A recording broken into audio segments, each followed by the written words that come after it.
All right, we are back with you. The Ravens, they have scored again. Feeling like this rout is looming right here. It is 14-0. Baltimore leading, 4 minutes and change to go in the opening half. Pittsburgh would get the ball back. For those of you, and I'm sure there are many, that had Derrick Henry involved in parlays as an anytime touchdown bet, he is cashed. 11 for 92 rushing out of Derrick Henry now. He has a touchdown. Rashad Bateman has a touchdown. Lamar Jackson, of course, a passing score to Bateman. And it's just been all Ravens in this one. Russell Wilson has been limited to 22 passing yards. George Pickens, milk carton. Najee Harris, Jaylen Warren, they've combined for 16 rushing yards. And obviously the Steelers, so long establishing the run, you're going to have to pass the ball. This game is looking like many thought it would, and that Steelers fans feared, quite frankly. And the total has risen ever so slightly to 37.5. Back here with Brady, I am Adam. It's hour number 2, in-game live pro football game day on SportsGrid. Let us bring in our next guest. Colby Dant joins us from the Sports Gambling Podcast Network. Out west and safe, which is the most important thing. Colby, how are you, bud? It's good to see you. Yeah, let me check the windows real quick. But I think I'm okay. Yeah, man, it's been crazy here, and good to see you too. And fun day, but this week was kind of crazy just because you just saw towns get obliterated in a way.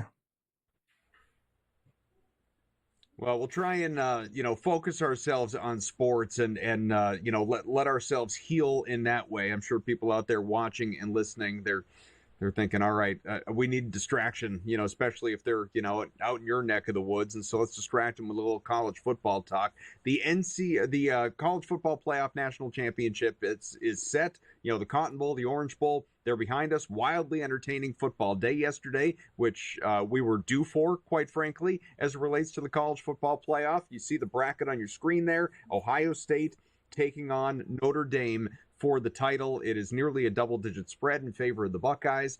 The two teams that I thought were going to win yesterday did, whereas today has been a disaster, as I vented about earlier with that Chargers game. Yesterday went pretty much as I anticipated it would, with maybe a little bit of luck in a couple of ways down the stretch of those games. But before we even get to the national title game, which takes place a week from Monday at this point, what did you make of what you saw yesterday? Did it all play out as you thought it would?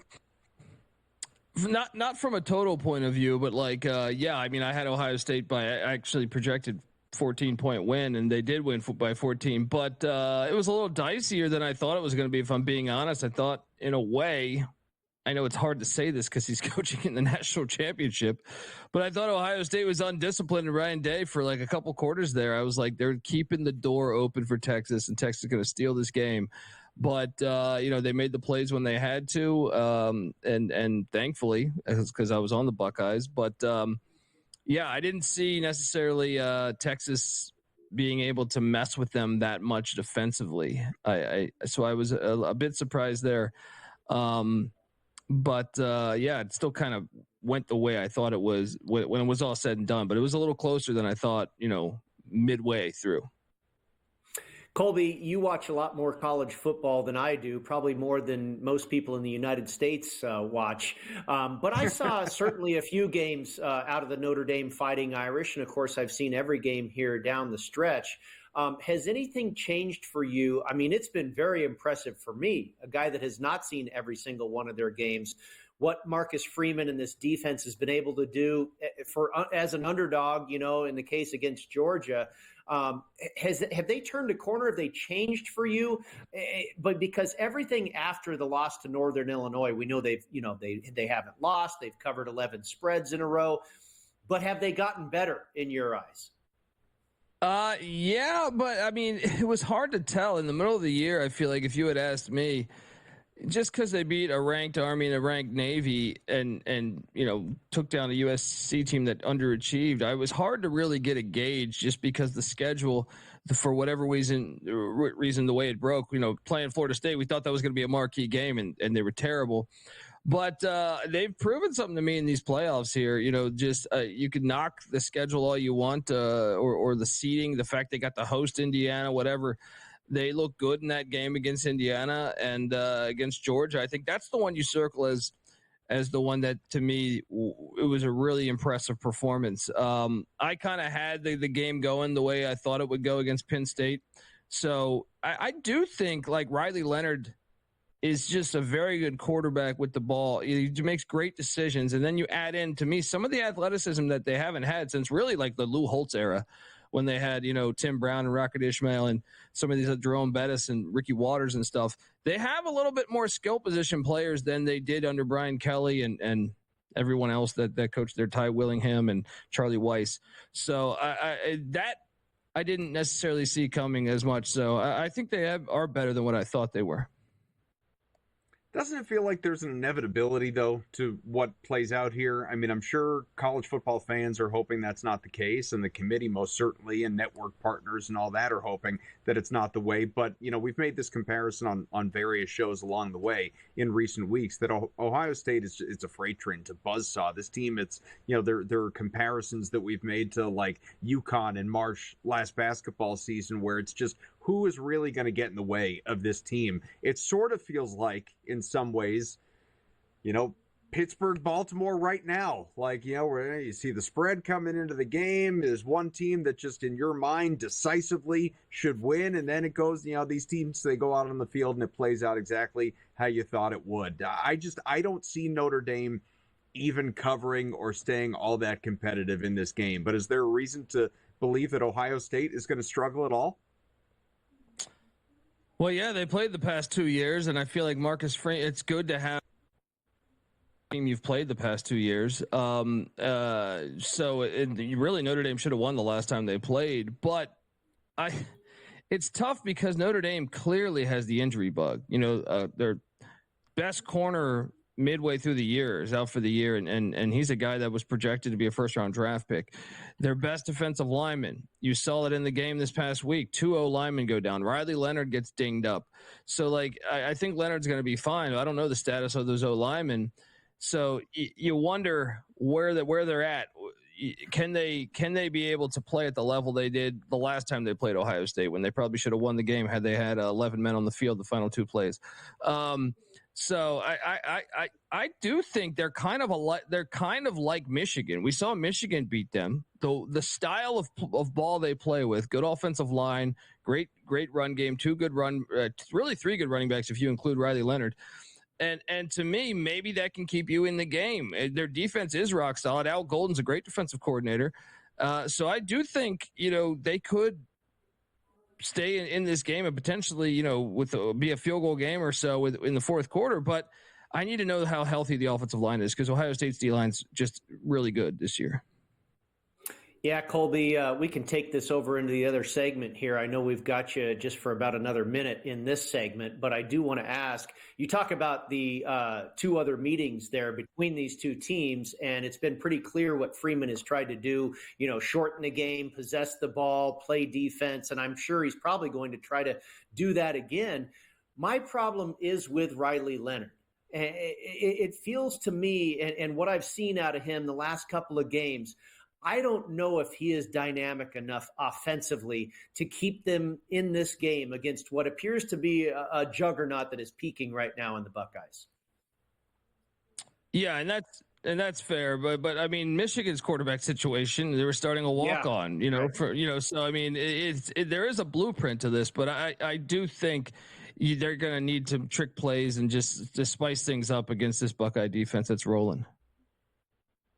We'll pick that up when we come on back. Again, college football playoff off to the national championship 1 week from Monday. Ohio State, heavy favorites, nearly double figures against Notre Dame. How will it play out? Colby Dan here from the Sports Gambling Podcast Network.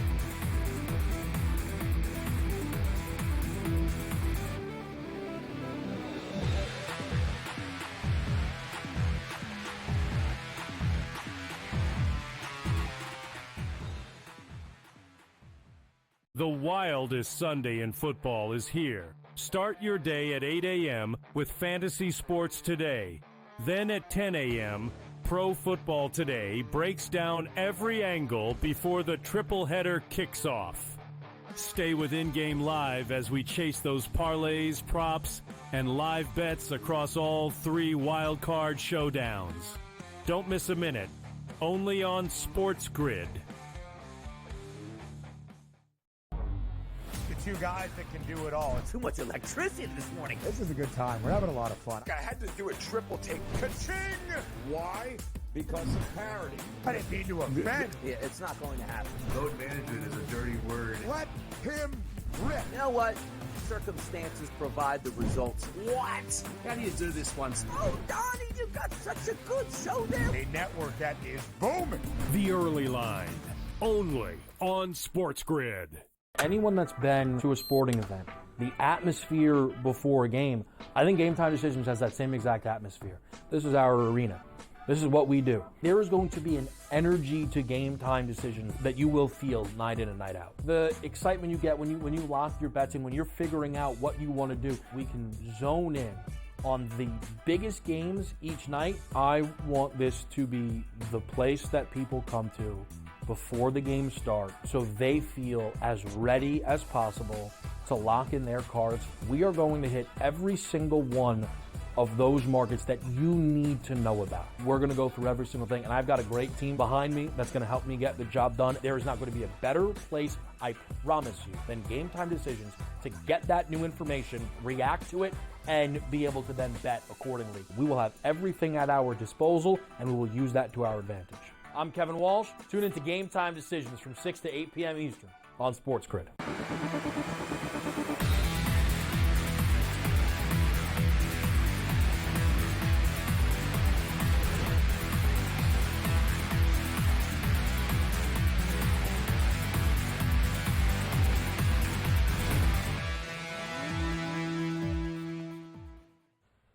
Colby Dance here with the Sports Gambling Podcast Network. And where Brady had taken this just prior to the break, I want to pick it up because, Colby, he was basically, for anyone just tuning in, was asking, if Riley Leonard can be trusted. And it's funny watching that game, and I know Notre Dame eked this thing out against Penn State 27-24 to advance, but I'm watching that game, especially the first half, and he goes out with this injury with a possession to go, and Steve Angeli, am I pronouncing that right, comes in, the backup, and is, borderline flawless, right? He goes 6 of 7, 44 yards, but I'm watching, and I'm doing a show at the time, so I'm kind of watching on mute, and I'm watching him just methodically move the ball downfield and, lead them to a possession where they can actually put some points on the board.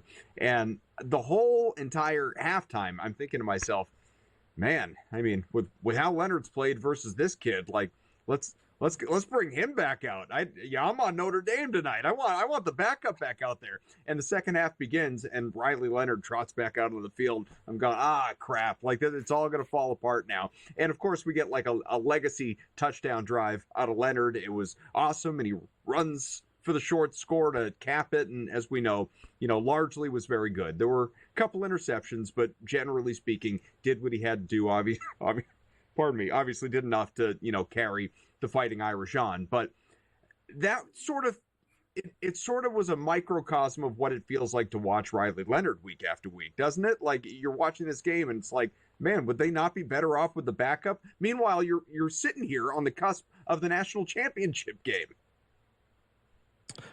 Yeah, I mean, I one thing that I like, he played a bad game, I still think, like last game out. But go back to the Georgia game, he made some really good plays with his legs that to me could be an X factor.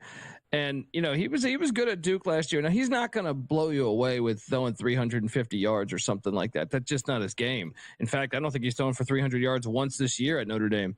But to me, he has been very good at just not making the mistake for the most part of not only this year, last year at Duke. Now, obviously that was not the case the other night, but he did throw for 223 yards. To me, I think he's a guy that could be an X factor. He's traditionally throughout his college career, I thought, done a pretty good job taking care of the ball. And to me, I think you got to ride him, and I think he could be a difference maker here, especially with how many mobile quarterbacks has Ohio State, really seen this year? I was trying to think about this myself. I was like, I don't think they've played many mobile quarterbacks. So maybe that could be a slight edge for Notre Dame to attack offensively. I know Ohio State's defense is loaded. And like I said, I don't want to say that's a clear advantage because I don't know their offensive line is dinged up. So it might be disastrous in a way. But I do think if you're searching for edges, that could be one because I don't really, Ohio State played Indiana. Rourke had been a running quarterback previously at Ohio a couple years ago, but he comes out right after the season that he was playing with an ACL injury the whole season. So no wonder why they didn't run him that much at Indiana this year. So they didn't play a lot of rushing quarterbacks. When you really load up the schedule, maybe that could be an edge for Notre Dame, is kind of like they did against Georgia. That Georgia game, they studied that Georgia Tech game and saw how Haynes King had really taken advantage of the Bulldog defense. So maybe that would be the game plan, limit his passes, because they're really not going to get anything on the outside against Ohio State's DBs.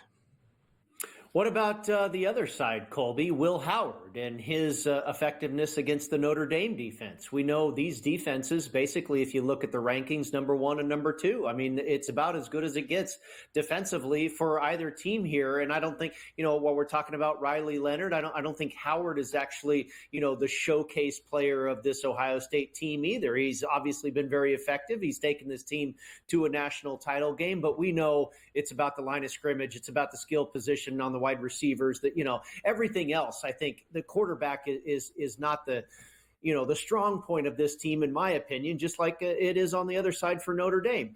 So does Howard struggle? Can the defense put enough pressure on him to cause him to make some mistakes? What is your assessment from the other side, looking to the other side of the ball here? Yeah, no, I think if you're looking for the reason why Notre Dame could win this game, it is, I know they're depleted with some injuries, but they're still a really good defense, and you've seen it. So I think Notre Dame could win the line of scrimmage on when Ohio State's on offense. Like, Ohio State's offensive line has been the clear weak point of this team, I think, or Will Howard, one of the two. Everywhere else, they're loaded. So I do think Notre Dame could have success against that Buckeye offensive line. And then at that point, Will Howard, he's thrown a lot of he's thrown a multiple pick sixes in big games this year. So you've seen him get kind of whatever happened in that Michigan game. He has looked way better the past 3 games than the rest of the season, really. So he is playing his best ball. But I still think if you're looking for the weaknesses, if you're Notre Dame, your game plan is get to Will Howard. He's proven to turn the ball over often in big games against decent competition, and win the line of scrimmage. Make sure they can't open up that rushing attack. And I think they're going to. If I had to guess, one thing Texas did really well was shut down Jeremiah Smith. I'm curious to see if the Irish kind of copy what they did and try to make everyone else beat them. So again, Ohio State, the 9.5-point favorite, and total is sitting at 45.5. If you don't already have something in pocket 9 days out from this national championship game, where would you invest now, or what kind of line movement do you possibly anticipate, be it with the side or the total, to where maybe you'd wait? Yeah, I've been waiting to get a full-on. I want to know that the O-line is in decent shape for Notre Dame, for me to buy into Notre Dame. If not, I do think it, because Notre Dame was already without their left tackle when the season started in August. Their starting left tackle got out for the season. So you're talking deep on the depth chart. So I need to know that information. One thing that does stand out to me, though, I do think the under is the play here. Yeah, I tend to agree with you, Colby. And I think if you're looking at that, then you probably have to bet it now. I don't know if you agree. You think this is coming down over the course of the next 9 days? No, but an injury report will be big in this. But I still think right now that's what I feel all right about. Colby Dan, he's on Twitter at @TheColbyD, Sports Gambling Podcast Network. Thank you, Colby.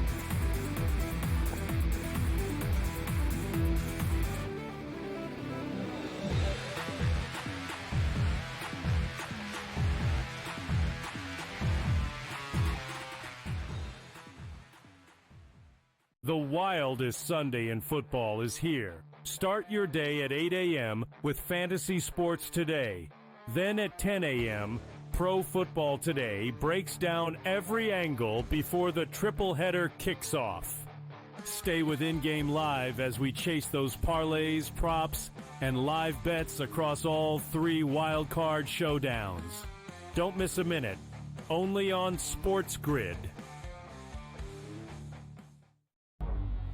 Two guys that can do it all. Too much electricity this morning. This is a good time. We're having a lot of fun. I had to do a triple take. Ka-ching! Why? Because of parity. I didn't mean to offend. Yeah, it's not going to happen. Load management is a dirty word. Let him rip. You know what? Circumstances provide the results. What? How do you do this once? Oh, Donnie, you got such a good show there. A network that is booming. The Early Line. Only on SportsGrid.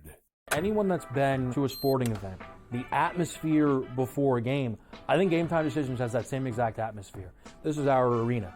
This is what we do. There is going to be an energy to Game Time Decisions that you will feel night in and night out. The excitement you get when you lock your bets in, when you're figuring out what you want to do, we can zone in on the biggest games each night. I want this to be the place that people come to before the games start so they feel as ready as possible to lock in their cards. We are going to hit every single one of those markets that you need to know about. We're going to go through every single thing, and I've got a great team behind me that's going to help me get the job done. There is not going to be a better place, I promise you, than Game Time Decisions to get that new information, react to it, and be able to then bet accordingly. We will have everything at our disposal, and we will use that to our advantage.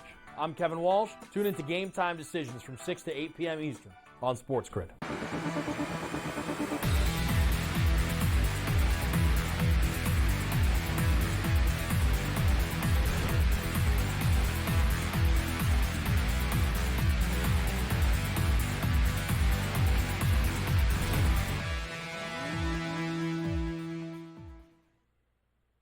All right, Ravens scored again. Stop me if you've heard this before. With a second or two to go in the opening half as well. It is 21-0 Baltimore here against Pittsburgh.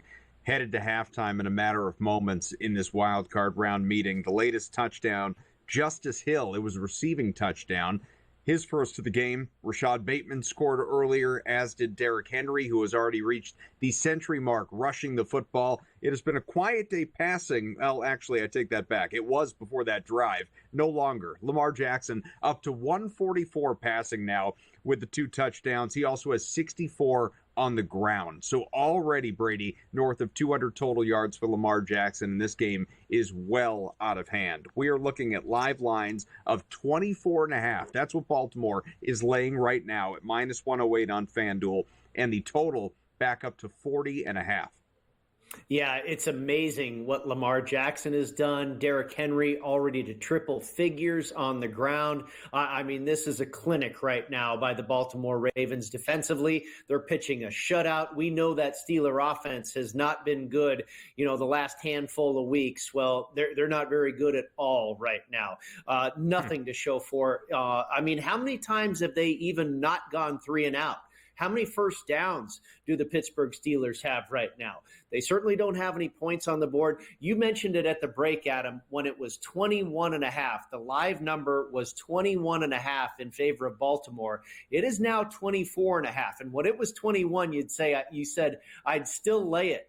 Would you still lay 24.5 here at halftime?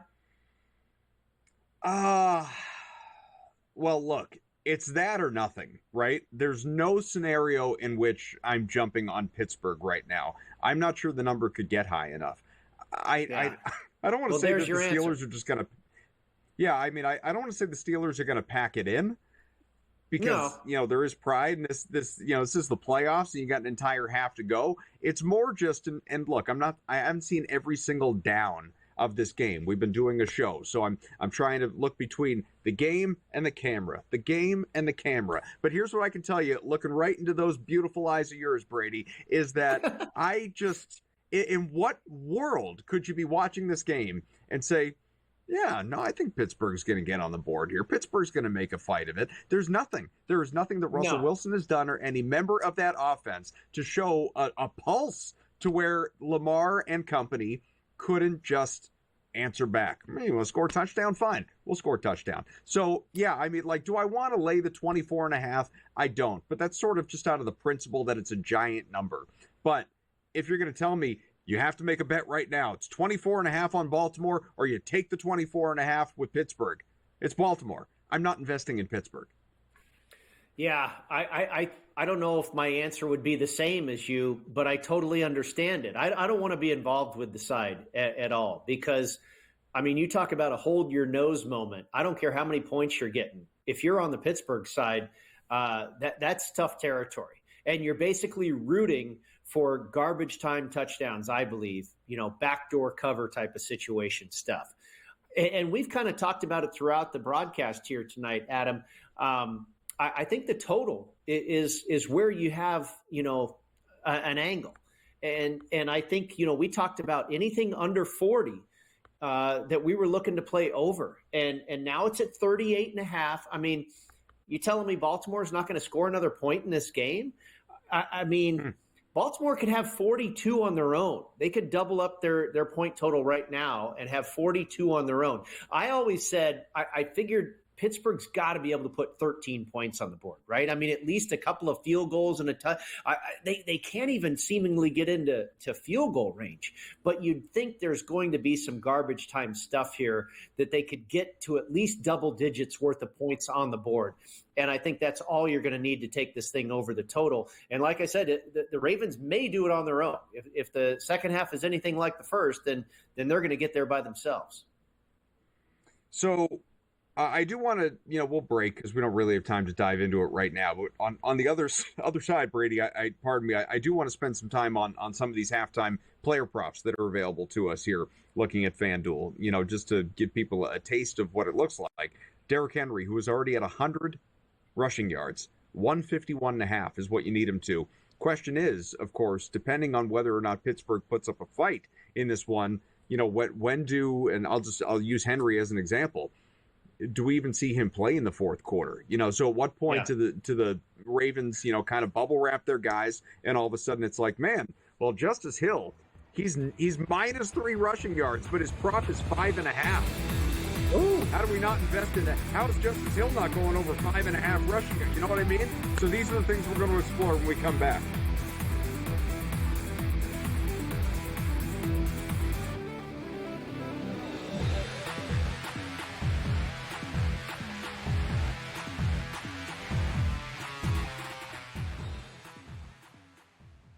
The wildest Sunday in football is here. Start your day at 8 a.m. with Fantasy Sports Today.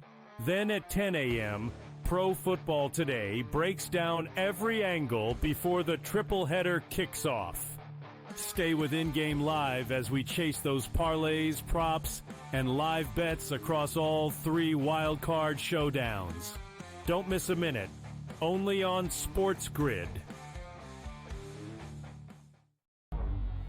Two guys that can do it all. Too much electricity this morning. This is a good time. We're having a lot of fun. I had to do a triple take. Ka-ching!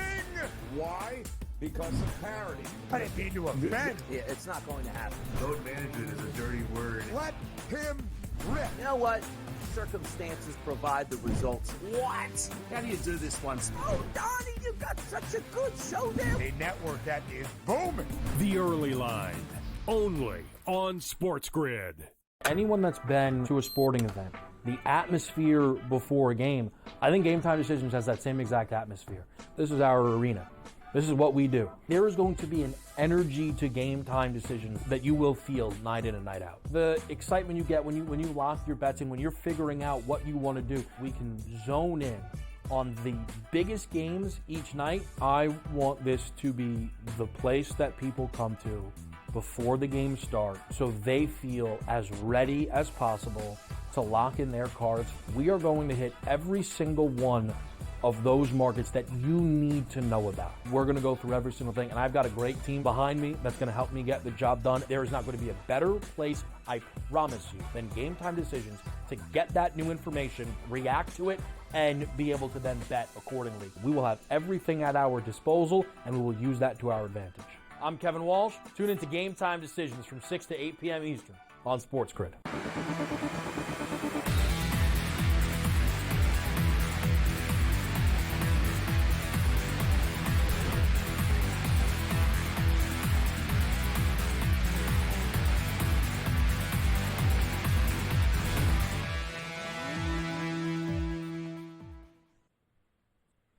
Well, as I lament lost bets today, all tied to the LA Chargers not covering a measly 14.5 points in a game that I firmly believed LA was going to win, I'm just sitting here, angrily watching all things football because I'd be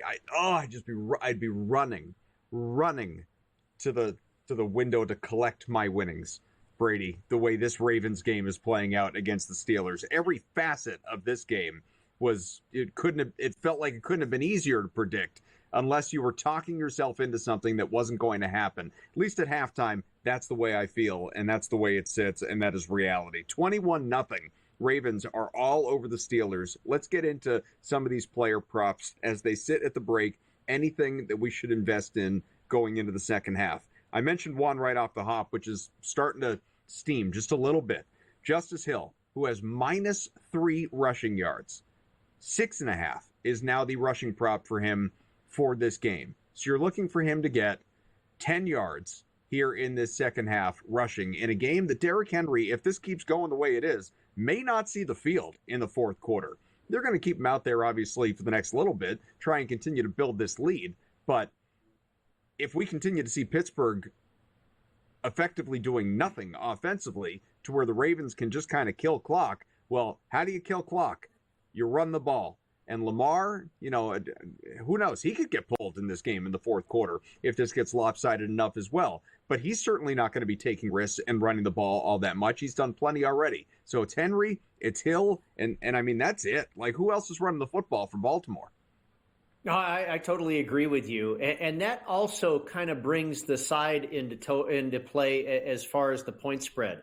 Because if the script plays out the way you're saying it might, and I don't necessarily disagree with you. I mean, if we end up with 28-0, 35-0 here before the end of the third quarter, I think the fourth quarter could be a whole different ball game here.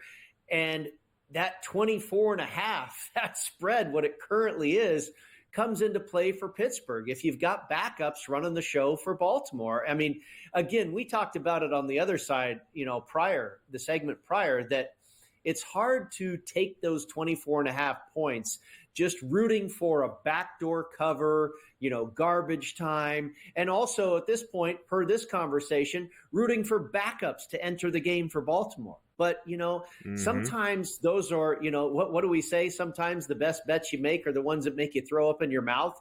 Well, that's probably what you would be doing here, to taking the 24.5 with Pittsburgh. But again, the scenario is all very possible that you get the touchdown, a couple of touchdowns maybe in garbage time, that you possibly get backups in the game for the Baltimore Ravens, both offensively and defensively. Adam, I mean, are they going to leave Kyle Hamilton in there? Are they going to leave some of these defensive studs in the game as well? So it's really hard to make a bet, and I don't necessarily advise it, to make a bet when you're hoping that is going to play out, because that's not where your handicap was initially, I can't imagine. I mean, was anybody handicapping this game going, what's going to happen? They're going to get out to a big lead and they're going to pull all the starters. So give me Pittsburgh in a teaser or whatever. I can't imagine that's a real accurate handicap about how anybody planned this, prior to kickoff. And I don't know if I dive back into that theory at this point either. Boy, people are out there, they're watching, they're listening. Justice Hill has been pulled from FanDuel. He is no longer available to you to bet on. Oh, man. You people out there, you are savvy. You are a savvy people. And it was funny, too, because as soon as we started talking about it, so yeah, I am going to take credit for this, like this show. I don't mean me personally. This show is going to take credit for this because I'm looking, I've just had this screen up, the rushing yards on FanDuel for the live props. Henry, Jackson, Harris, Wilson, Warren, not a one of them moved, not a one of them locked. Hill, first he moved from 5.5 to 6.5, and then he got locked, but he sat there, and then they just outright pulled him, Brady. He's gone. He is unavailable. So go ahead. Cash those slips a little later, people, and send us tweets, at Las Vegas Golfer, at Adam M. Kaufman. Thank us later for eating out nice tomorrow, because that's what's going to happen, and I wish I had, sunk more into it myself. Let's look at the Well, what's here. funny, Adam? We know that, or at least we believe that for the most part, these in-game numbers are, not operated by a human. They're pretty much done by a computer algorithm and that type of thing. Now, certainly there are times when a human element steps in, certain games, certain situations, what have you. But I said jokingly at the break, when you told me that number in the last segment before we went to commercial, and I said, boy, who's putting that number up behind the show there at so, whatever sports book, right? What idiot put that number up? Well, it sounds like the human element came in and said, hey, wait a minute. This is not a good number with the way this game is playing out, the possible scenario, get Justice Hill off the board. Yeah. Lamar Jackson, 144 passing, as mentioned, a great final drive of the half. 206.5 is his live number, again, passing the football. Remember, he was generally quiet much of this game before picking up a bunch of yards late in the half. Russell Wilson, who we know is going to have to throw the ball, 44 passing yards. That's all he has right now. Needs to get to 149.5, steadily climbing a little bit. So you need a little bit more than 100 out of him in the second half. Do you think he gets there? I would have to lean towards the yes, because obviously he's going to have to chuck the ball. I mean, they're going to try and lean on the ground game for a minute here, but they have to get the ball downfield and get some chunk plays. So, I mean, they don't have any other choice. So I would have to lean towards the yes on that one. I'm not so sure Lamar can't get over 205 either. I mean, that's only 60, 70 yards away, 65 yards away or so for him to get over that number. Again, we're talking about scenarios here that are possible where he might not even see the fourth quarter. But I would think, if you're asking him to throw for 60 yards in one quarter of football before he possibly gets pulled, and you mentioned it too, I got to believe they're going to not ask him to do as much running. I mean, that's when you probably risk a lot more injury than him in the pocket throwing the ball. So I would almost lean towards the over on both of those in-game props, if you will, Adam.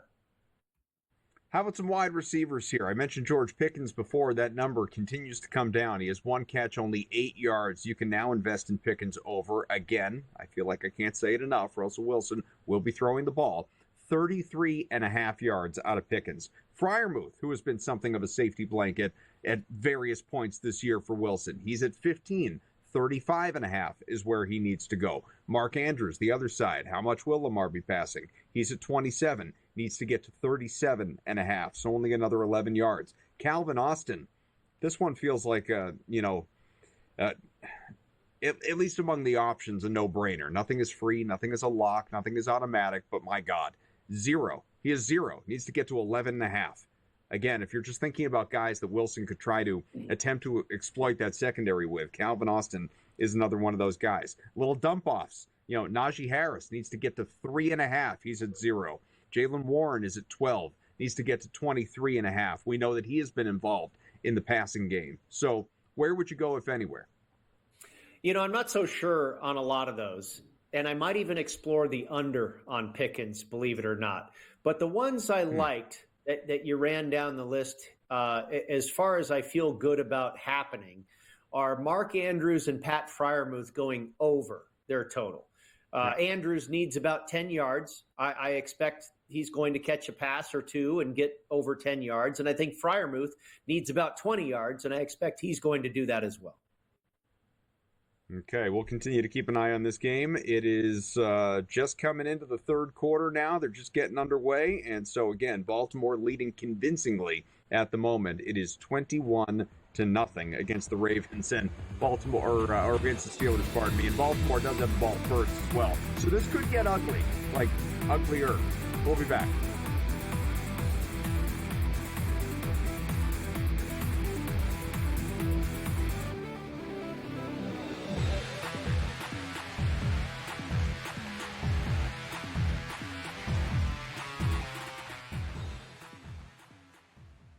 The wildest Sunday in football is here. Start your day at 8 a.m. with Fantasy Sports Today. Then at 10 a.m., Pro Football Today breaks down every angle before the triple header kicks off. Stay with In-Game Live as we chase those parlays, props, and live bets across all 3 wildcard showdowns. Don't miss a minute. Only on SportsGrid. The two guys that can do it all. Too much electricity this morning. This is a good time. We're having a lot of fun. I had to do a triple take. Ka-ching! Why? Because of parity. I didn't mean to offend. Yeah, it's not going to happen. Load management is a dirty word. Let him rip. You know what? Circumstances provide the results. What? How do you do this once? Oh, Donnie, you got such a good show there. A network that is booming. The Early Line. Only on SportsGrid. Anyone that's been to a sporting event, the atmosphere before a game, I think Game Time Decisions has that same exact atmosphere. This is our arena.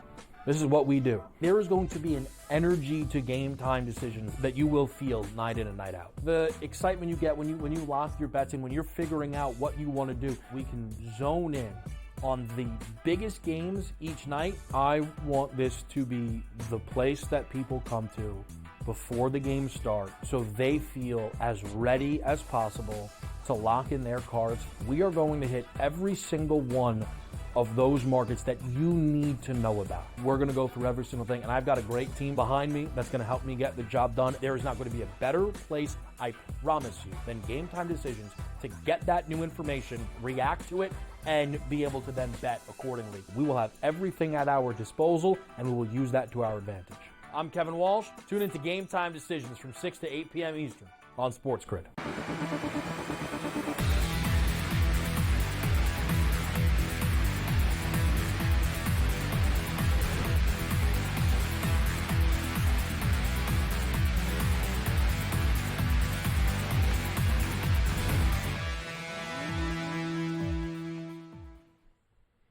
Back here with Brady Kannon, Adam Kaufman. We have Albert Wynn joining us in just a little bit to talk through some NFL. Again, 3 games tomorrow, 1 on Monday, the one happening right now with the Ravens all over the Steelers. They will punt unless they decide to go for it, though. Baltimore on what 4th happened and 2 there? at midfield.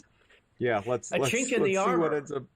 I know. Yeah, they're going to punt. Just checking out my TV. Why not go for it? Just go for it. Really rub it into Tomlin's face, Harbaugh. Make him feel it. No, they maybe punted. that's your Pittsburgh gets the opportunity. ball. Yeah, they did. Yeah, and the in-game spread comes down to 22.5. There was your opportunity to take the 24 points at him. But, yeah, I mean, it is a little surprising that we saw a punt out of the Ravens. First step is a good step for the Pittsburgh Steelers in the second half. Oh, so I had mentioned, this was even before Colby came on and I got distracted. This was truly a half hour ago that I had said there was some trends I wanted to get to as it relates to the quarterbacks in the Bills-Broncos game. Now, it's sort of a feather in the cap of, well, I was going to say a feather in the cap of each. It's really just, it doesn't favor either one, and therefore I'm giving the other one, each other the benefit of the doubt, you might say. So all these against the spread numbers. Now, for Bo Nix, and he is not alone in this category among guys that we are seeing this weekend, but rookie quarterbacks in the playoffs are 5-11, both straight up and against the spread in their last 16 playoff starts. Josh Allen, who to me is still the MVP of the league, although starting to feel like that tide may be turning after we saw Lamar Jackson got first team all-pro. That can't swing well for Josh Allen, but Allen is 3-7 ATS in his playoff career. So is that a large enough sample, 10 games, that means anything to you? Or is this Allen, this Bills team, that Broncos team, is it all different? That one doesn't mean a whole lot to me. I think every year's different, really. The rookie quarterback thing on the other side makes some sense because, hey, rookies, it kind of doesn't matter what situation they're in. Rookie quarterbacks are typically not going to be as successful as a veteran. If you look at the Bills, they are 2-3 straight up versus teams that made the playoffs this year. They've only beaten a couple of teams. They've lost 3 times to teams that are in the tournament this year. So they've had their struggles with some of the better teams. We know they lost to the Texans. They lost to the Ravens. But I don't buy into that, 3-7. I mean, look at Lamar Jackson. He's 2-4 straight up and against the spread in his career in the postseason. Russell Wilson, 9-1 against the spread in his career as an underdog of more than 6 points. You know, what's happening right now? It doesn't look like that is necessarily going to play out the way those trends have gone. Sure. So the Josh Allen one, probably still way too early before you start to label him a guy that can't, cover a number or be successful in the postseason. The rookie quarterback thing, though, I get that one. And that, of course, goes against Bo Nix and his chances in this game. I have no idea. We give you a lot of numbers. I give you a lot of numbers. I throw out a lot of against the spread numbers. I have no idea if this one is true. I read this on social media. Impossible for me to go back and fact check. I just wasn't going to do it. But I'm going to shout it out anyway because I love it. Did you know that since 2017, Sean Payton is 30-12 against bald head coaches? Watch out, Sean McDermott. He's coming for you. And this is a straight up number. That's not against the spread either. Wow. Yeah, there's one to hang your hat on. That's pretty good. That's funny. and that's like when people talk about trends, that this team is 8-1 under a full moon. I mean, that's almost about the same category, I'll tell you what, though, Sean Payton, this one's for real. And this is courtesy of my friend Mark Lawrence. Sean Payton, 40, 25, and 2 in his career against the number as an underdog. Okay, so he's been pretty successful in the role of an underdog. 40, 25, and 2. I know we both believe in the Bills, and that puts us obviously in the majority. That's the square mentality. Eric Lindquist, who's been on this show with us a number of times before, had him on my radio show during the week, and we were just talking through some games, got to this one, and he said he is already has invested in the Broncos money line. He thinks Denver gets the upset. This isn't just like Denver with the points. This is Denver money line. He thinks the Broncos win this game. What has to happen for the Broncos to emerge victorious in Buffalo? I think it's very similar to what we are talking about with the Ravens, that they're going to have to beat themselves. Pittsburgh is not going to beat the Baltimore Ravens. The Ravens are going to have to beat themselves. And I believe the same is true with the Denver Broncos and the Buffalo Bills. The Bills are going to have to choke and turn the ball over and let the Broncos beat them. You look at what, again, I went over the schedule of who the Broncos have beaten this year. It's why their numbers are skewed. When they have faced good teams, they have lost. And in the case of the Baltimore Ravens, they were pummeled. They lost to the Chargers twice. They beat up on a lot of very poor teams. And the other thing is here, Adam, they have had a tremendous season. You look at where they were last year. You look at where they were, when the Russell Wilson project started, and then they bring in Sean Payton. He drafts a quarterback, and no matter what happens in this game on Sunday, Adam, this season has been a tremendous success for Sean Payton and the Denver Broncos in this franchise. Mm-hmm. So no matter what happens, this team is satisfied. I don't feel like they are going to be let down so much if they lose. This is not a win at all costs. The Buffalo Bills, you can say there's pressure on them. I don't really feel that. I think they are playing with such a confidence, and they're such a good team. This version of this team, I don't think they're going to have any problem with a team that is already kind of saying, you know what, this was a great run, guys, no matter what happens on Sunday. Roughly midway through this third quarter, Steelers are moving the ball. Wilson is up to 111 passing right now if you invested in his in-game over. I mentioned Calvin Austin was at 0 yards, need to get to 3.5. He's at 25. Told you Justice Hill had to get to 7 rushing yards from -3. He is at 5. Stay with us.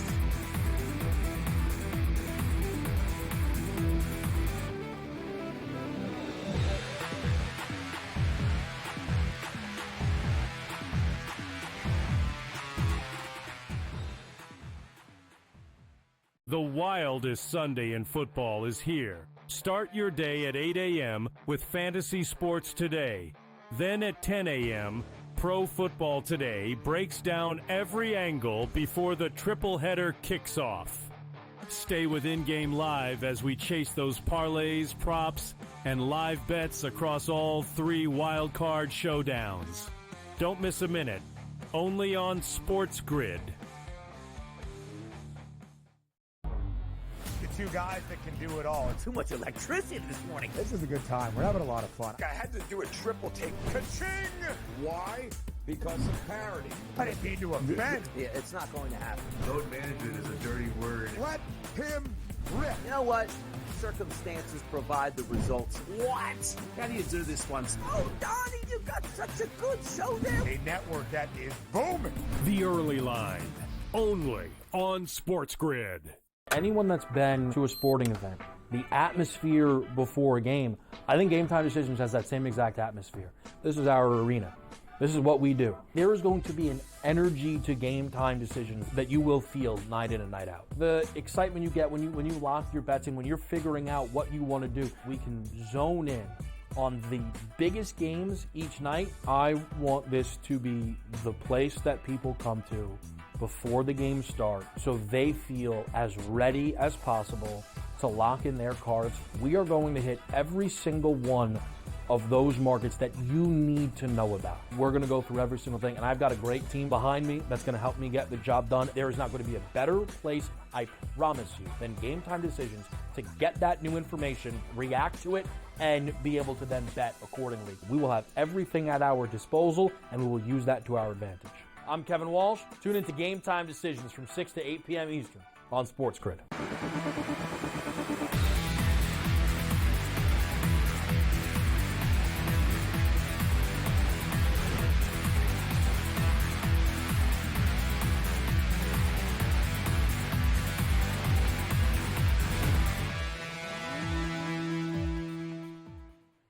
All right. Okay. Is it getting a little sweaty if you're on the Ravens -8.5? No, I'm kidding. It really shouldn't be. But it is 21-7 now. The Steelers have scored. So we talked about Russell Wilson at the break, sitting at whatever he was, passing yards wise, like 50 or 60 or I don't even remember.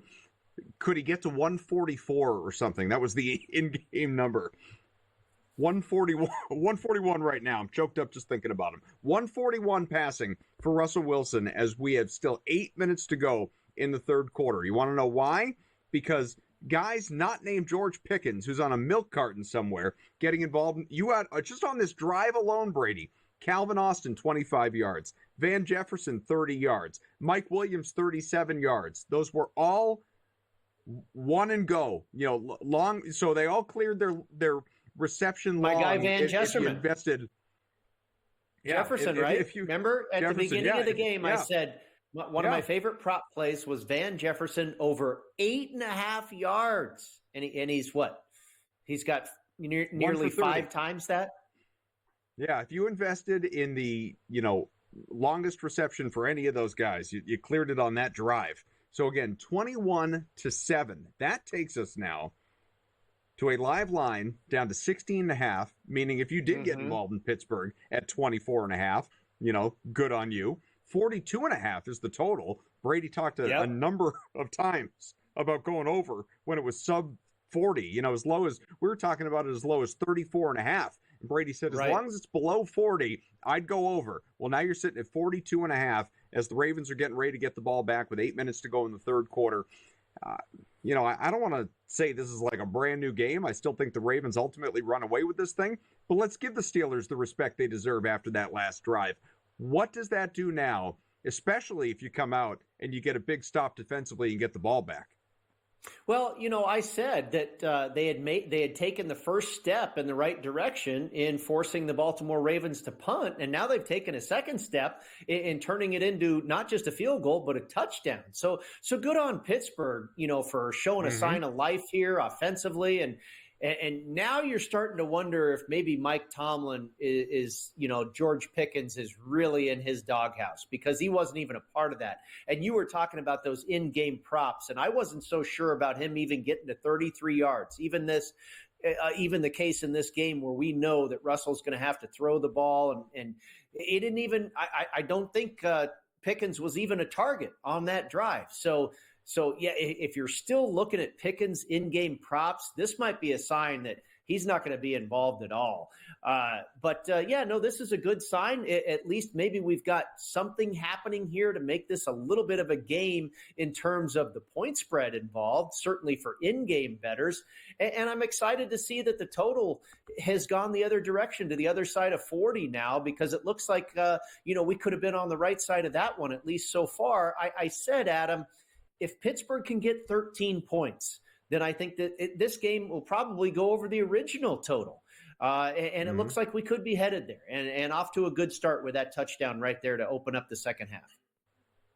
Russell Wilson, all of a sudden, 228.5 is his in-game number. But, if you did invest in the over for Lamar Jackson passing or Derrick Henry rushing, numbers that I wasn't so sure about at the break, if you did, or even if you wanted to now, like Lamar Jackson, he's at 144. He needs to get to 195.5. They're going to be throwing the ball. Come down. I mean, they're going to be throwing the ball at this point in time, only up by 2 touchdowns. We are not in run out the clock mode just yet. They'll be running because they run. They're a run first team, but they're not going to abandon the pass altogether the way they would if it kept going in that direction that it was in. It was 28-0 or something like that. This is a different looking game at this point in time. And, credit the Steelers Adam, for making that for a reality. Everybody.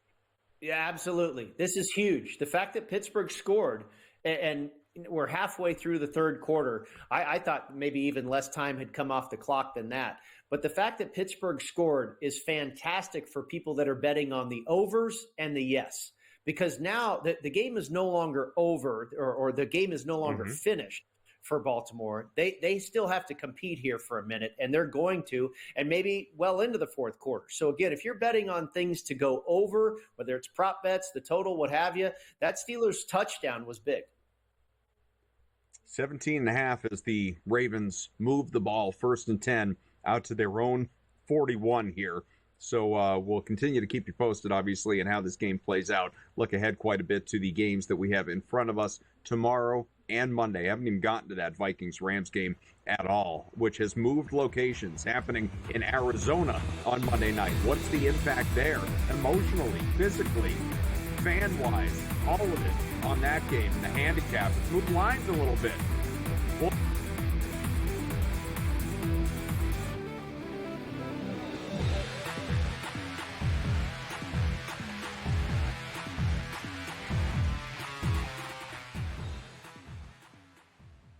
The wildest Sunday in football is here. Start your day at 8 a.m. with Fantasy Sports Today. Then at 10 a.m., Pro Football Today breaks down every angle before the triple header kicks off. Stay with In-Game Live as we chase those parlays, props, and live bets across all 3 wildcard showdowns. Don't miss a minute. Only on SportsGrid. Two guys that can do it all. Too much electricity this morning. This is a good time. We're having a lot of fun. I had to do a triple take. Ka-ching! Why? Because of parity. I didn't mean to offend. Yeah, it's not going to happen. Load management is a dirty word. Let him rip. You know what? Circumstances provide the results. What? How do you do this one? Oh, Donnie, you got such a good show there. A network that is booming. The Early Line, only on SportsGrid. Anyone that's been to a sporting event, the atmosphere before a game, I think Game Time Decisions has that same exact atmosphere. This is our arena.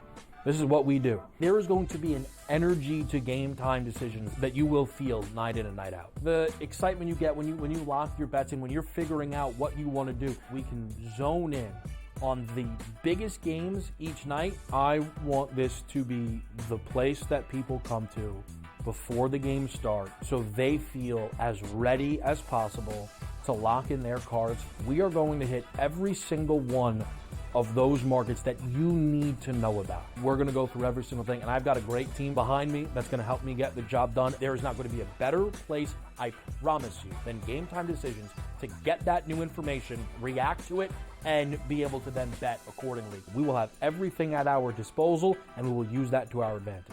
I'm Kevin Walsh. Tune into Game Time Decisions from 6 to 8 p.m. Eastern on SportsGrid.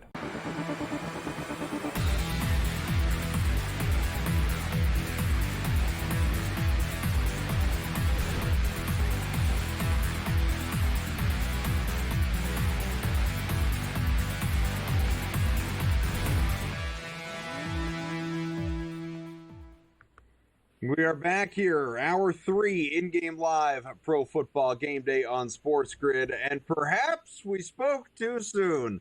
King Henry again, a long rushing score, 44 yards. He is up to 155 on the ground, 2 touchdowns in this one for Derrick Henry.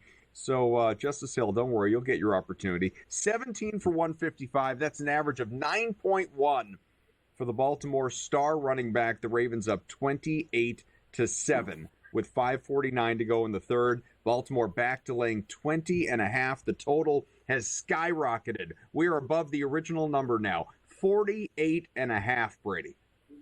Yeah, and we've already cleared one of those in-game numbers of 34.5, so we've gotten past that one. But I'm with you. I think this game's now looking to fly over that total. What was the closing number? About 45.5 or so. We're 3 points better than that at 48.5. I mean, evidently Baltimore is not done. So if Pittsburgh, is able to have more success scoring than Baltimore, it looks like they're just going to turn around and say, yeah, no big deal. We're not going to let you catch us. So I think we're certainly in for more scoring here.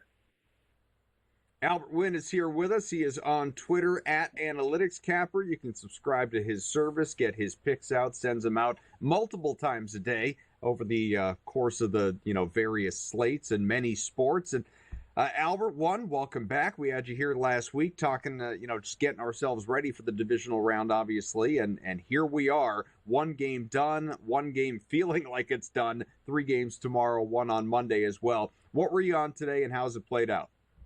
Well, thank you, Adam Brady, for having me back. Let's just say it. This second game is done, guys. I know the Steelers scored really early in that second half to make it seem interesting, but you got to stop. You got to stop Baltimore to be able to come back. And if you're going to give 155-plus yards to Derrick Henry on 17 carries, that's not even counting their Justice Hill. That's not even counting, Lamar Jackson. They're just going to continue to run the ball. So I do think the Baltimore Ravens are going to cover the 8.5, which I was on. So thankfully, maybe I'm biased there, but I do like Baltimore to kind of finish in their home as well. Early game, I was on Houston. I was on Houston big, Adam. I don't know if you saw and caught my text, but I was on Houston first half, which was a very lucky, they scored 10 at the end of the first half to cover that. And I was on Houston full game as well. So it's been a great day so far. Good playoffs. Yeah, absolutely, Albert. And I want to ask you, moving forward to Sunday, you talk about being on the Baltimore Ravens, and I'm sure you're very well aware of this, more so than the regular season. It escalates quite a bit to the tune of 88% of the time that the team that wins the game in this wild card round covers the spread, meaning when favorites win, they cover, and when underdogs cover the spread, they tend to win outright. And that's exactly what we're seeing here today. It looks like we're going to be 2 for 2 in that regard. So the Bills and the Broncos, a big point spread as well. Started off 9.5 or so, has come down a little bit to 8.5. But I personally think the Bills are going to win the game. And if this, theory, if this percentage, if this trend historically is going to hold true, then you have to feel the Bills are going to cover the number as well. Yeah, I completely agree with you, Brady. I think the Bills not only win but cover tomorrow night. I know usually, late money, especially late movement like this to Denver is a big tell. But, Josh Allen is watching the game tonight. We all know that Lamar Jackson just won first team All-Pro. And a lot of those voters are going to be overlapping for the NFL MVP whenever that voting occurs. So let's just say Josh Allen is quote unquote snubbed. I hope they get co-MVPs because I love both of them. They're both having transcendent seasons. But let's just say he comes out, he watches Lamar tonight. Lamar in that first half was incredible. He had 5 straight rushes at a point. I think it's going to be the Josh Allen game tomorrow, right? That's my too long didn't read version. I think Josh Allen is going to dominate Denver. And again, I know Denver had a great season.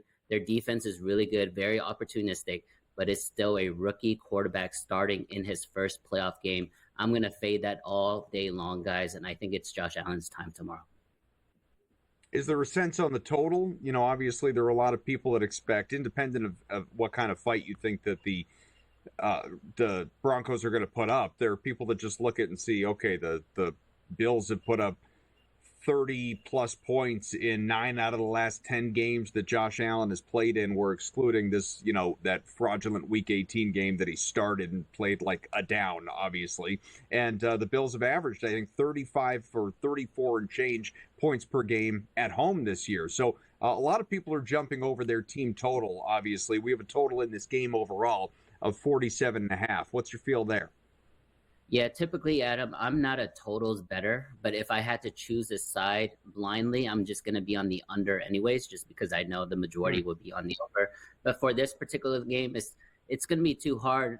I mean, we've seen it not only in the NFL, but we saw in the college football playoff games is the first half, the teams kind of feel themselves out. There's maybe one or two big plays from both sides, but it's really the second half of that fourth quarter is where we get a ton of scoring. And I don't want to be on the bad side of an overbeat there. So I'm going to lay off this, but if I had to choose, it would be like a first half under type of look. Albert, let's move to the next game on the schedule. And that, of course, is the Philadelphia Eagles hosting the Green Bay Packers. And this is a rematch from what we saw in week one, way back to week one on another side of the world in Brazil.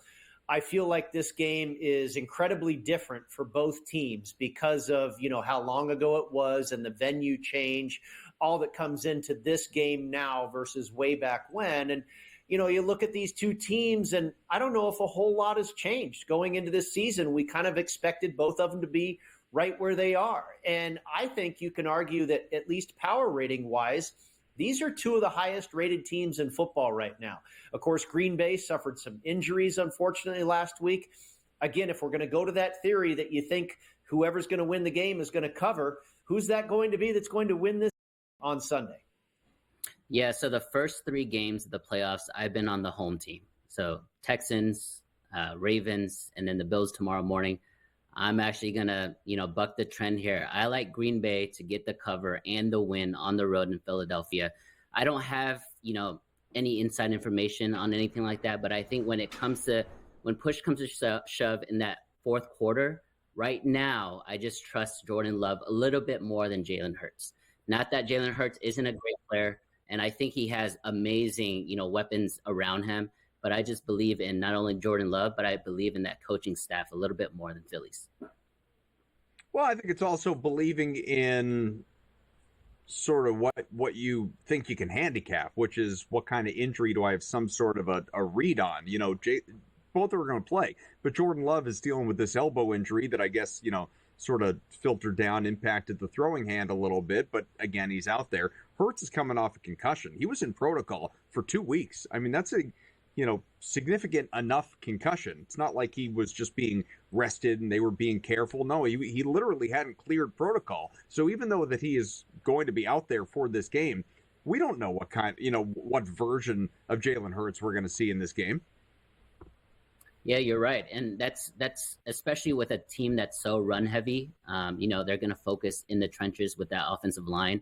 So that's going to put him at high risk, right, for the physicality and all the hits to the head. So you're absolutely right there. I just think Green Bay, this is a good buy low spot for them because no one's really going to believe this team's going to go into Philadelphia and beat an Eagles team that has been dominant all season long. So I just like the underdog mentality here, and I like Jordan Love in an underdog role. Albert, I know we've got you for a little more time here, and we're getting ready to go to break, but I do want to ask you, and we can continue this on the other side. I saw Saquon Barkley's rushing prop at like 103.5 yards, 103 and change.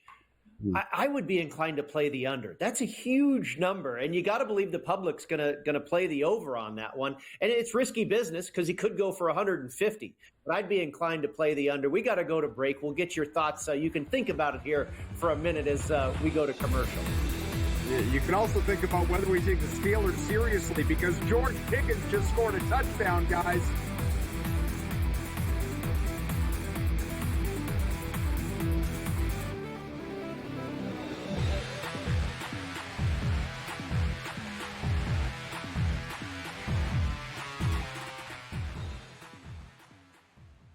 The wildest Sunday in football is here. Start your day at 8 a.m. with Fantasy Sports Today. Then at 10 a.m., Pro Football Today breaks down every angle before the triple header kicks off. Stay with In-Game Live as we chase those parlays, props, and live bets across all 3 wildcard showdowns. Don't miss a minute. Only on SportsGrid. Two guys that can do it all. Too much electricity this morning. This is a good time. We're having a lot of fun. I had to do a triple take. Ka-ching! Why? Because of parity. I didn't mean to offend. Yeah, it's not going to happen. Load management is a dirty word. Let him rip. You know what? Circumstances provide the results. What? How do you do this one? Oh, Donnie, you got such a good show there. A network that is booming. The Early Line. Only on SportsGrid. Anyone that's been to a sporting event, the atmosphere before a game, I think Game Time Decisions has that same exact atmosphere. This is our arena. This is what we do. There is going to be an energy to Game Time Decisions that you will feel night in and night out. The excitement you get when you lock your bets in, when you're figuring out what you want to do, we can zone in on the biggest games each night. I want this to be the place that people come to before the games start so they feel as ready as possible to lock in their cards. We are going to hit every single one of those markets that you need to know about. We're going to go through every single thing, and I've got a great team behind me that's going to help me get the job done. There is not going to be a better place, I promise you, than Game Time Decisions to get that new information, react to it, and be able to then bet accordingly. We will have everything at our disposal, and we will use that to our advantage. I'm Kevin Walsh. Tune into Game Time Decisions from 6 to 8 p.m. Eastern on SportsGrid.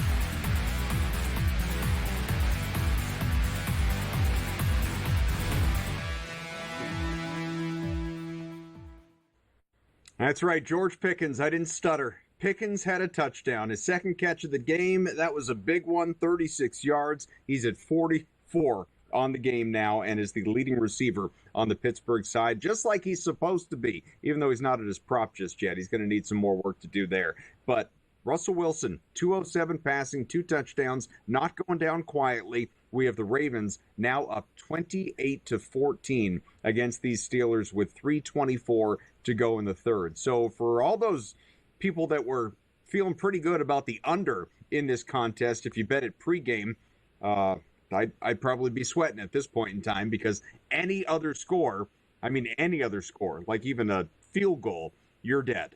We have about 18 minutes left in this contest. Ravens getting the ball back here. The total has jumped up to 54.5, and the Ravens back to laying now 15.5. Back here with Brady, I'm Adam. Albert Wynn is here at Analytics Capper on Twitter. Given what we're seeing in this game here, Albert, and we'll continue to look at the games that, obviously have not yet kicked off tomorrow, but are you seeing anything out of the Steelers in the second half, and Russell Wilson in particular, that's making you think any differently about how this game's going to play out? Yeah, 2 things, and we kind of mentioned this on the break here. This is very impressive of Russell Wilson coming back here in the second half. 2 straight drives now of passing touchdowns. You mentioned it to Pickens. Beautiful ball right in between 2 defenders there. So impressive stuff by Russell Wilson. But conversely, on the other side, this is similar to how the Baltimore Ravens defense started out the year. Lamar was doing a ton.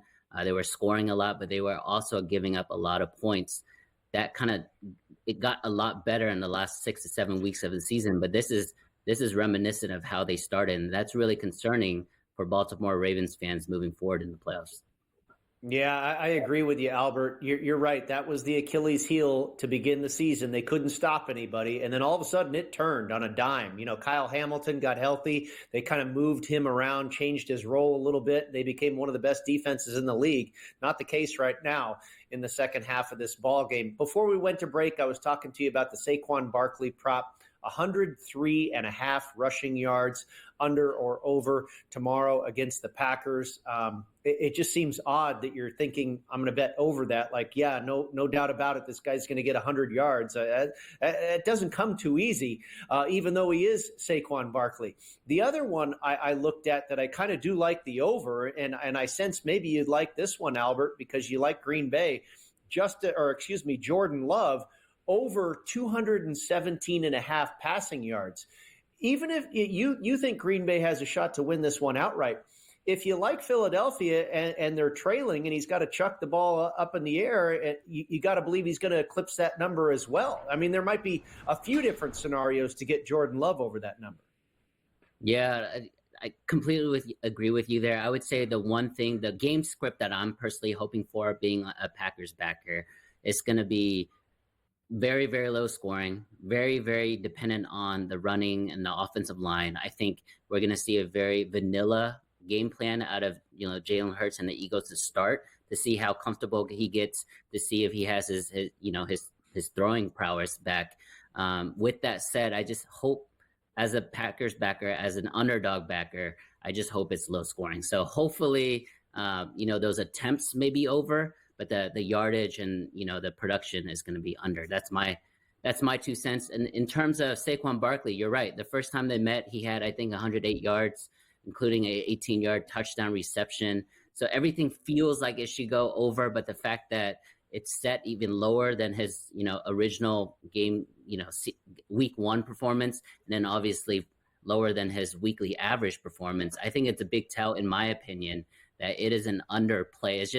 It's hard to bet a Saquon Barkley under, right? So it's going to be a sweat the entire game.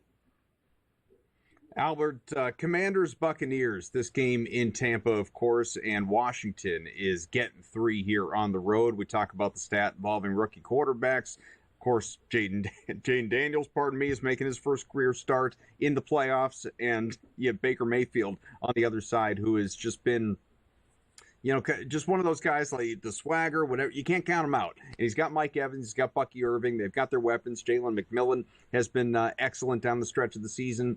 And for Washington, I think very winnable game. Obviously, there are certainly the weapons there. I wouldn't blame people for favoring either side, which is why this is the one game, because I'm with you on Green Bay. I'm with you on Buffalo. We're going to talk about the Vikings, Rams. I think we're largely in agreement, even though we were on opposite sides of the Chargers and Texans. I don't know.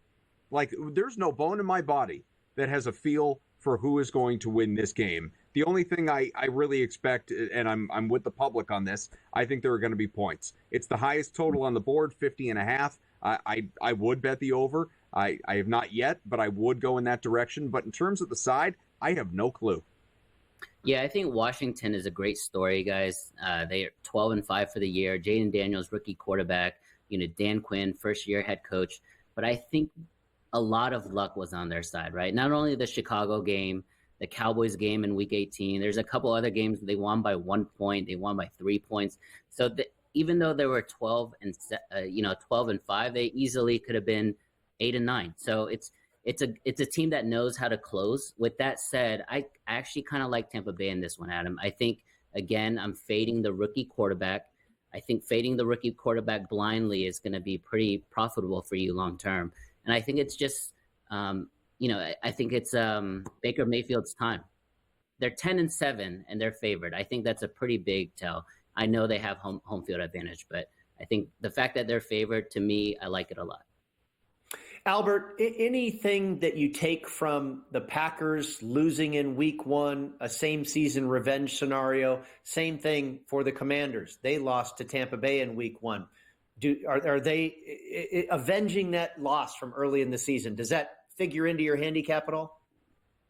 Revenge spots do come into play, but not when it's 3+ months, ago. I think the team and the nature of the coaching, the schemes have completely changed. So to me, no, I don't think there's a revenge spot in the NFL as much it is in the NBA. I focus or prioritize that a lot more in the NBA. We can talk more with Albert Wynn here, again, on Twitter at AnalyticsCapper. We have not yet touched the Monday night game. That one, of course, the Sunday night affair, Commanders-Buccaneers. If we have any lingering thoughts on that one, we can explore. Steelers have the ball back.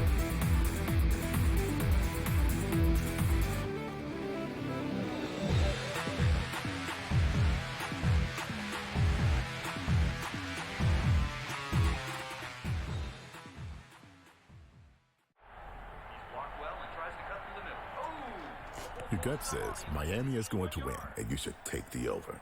Your gut also said your NFT selfies would only go up in value. They didn't. But your head is on SportsGrid and knows the QB is in concussion protocol. The backup has a 45 QBR against the zone coverage. The New York team has the most sacks in the league. So yeah, trust your head. It's smarter to be on SportsGrid.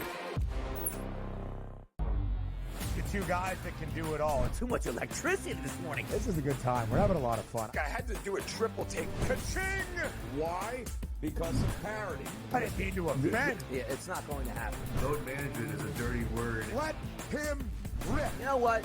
Circumstances provide the results. What? How do you do this one? Oh, Donnie, you got such a good show there. A network that is booming. The Early Line, only on SportsGrid. Anyone that's been to a sporting event, the atmosphere before a game, I think Game Time Decisions has that same exact atmosphere. This is our arena.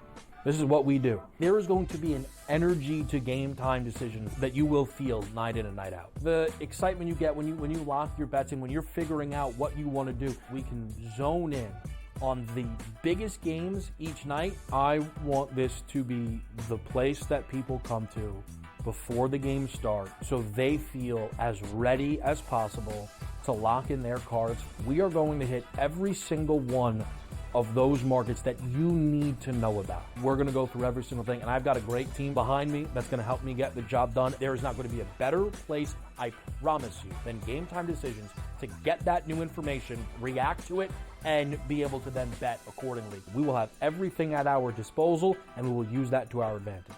I'm Kevin Walsh. Tune into Game Time Decisions from 6 to 8 p.m. Eastern on SportsGrid.